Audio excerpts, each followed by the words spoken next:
तो घरे घरे कांग्रेस कार्यक्रम आज बरी अनुष्ठित होती कौन रही यार आभिमुख्य आपण जानिथिबे गत 23 वर्ष धरी ओडिशार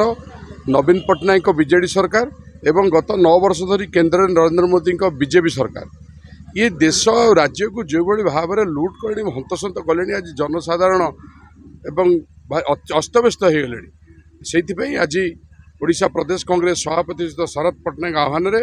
ओडिशार समस्त निर्वाचन मंडली समस्त ब्लॉक रे आज घरे घरे हाथ घरे घरे कांग्रेस कार्यक्रम ये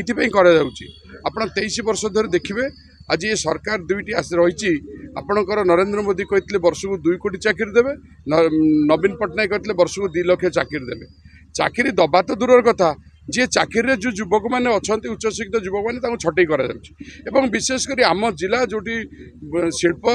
चली स्टील प्लांट 2-3 चलती नीलाचल टाटा भाया स्टील प्लांट थिला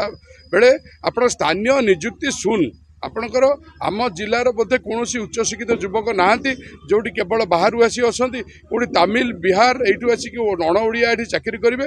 ओडिया युवक को ठिकादार सुविधा ना बर्तमान देखिए ओडिशा रे ठिकादार सब तमिल रु आंध्र आसिक करा बर्तमान जो तमिल कबलित शासन चली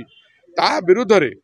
आज आपणकर कांग्रेस प्रयास जे लोक मैंने जो नारी निर्यातना आपणकर बेकारी समस्या वृद्धि एवं नित्य व्यवहार्य सामग्री जो आकाश छुआ मूल्य वृद्धि आप गैस कहतु आप किरोसिन आज पेट्रोल सहित सामान है साधारण लोकटे जिते गैस तो किणी पारनी 1200 टकर किरोसिन टी लगाता ताई भी 100 टका धरलानी तेणु ये सरकार विरुद्ध में आज जनमत को आउ टे जागृत करने लोक मानू आपण मैंने जानी जनमत विरुद्ध अच्छी किंतु निर्वाचन कौ भाव में से जितुंट ताकू प्रतिहत करने लोक मानू राजरास्ता को आने कांग्रेस शरद पट्टनायक अभिनव प्रयास।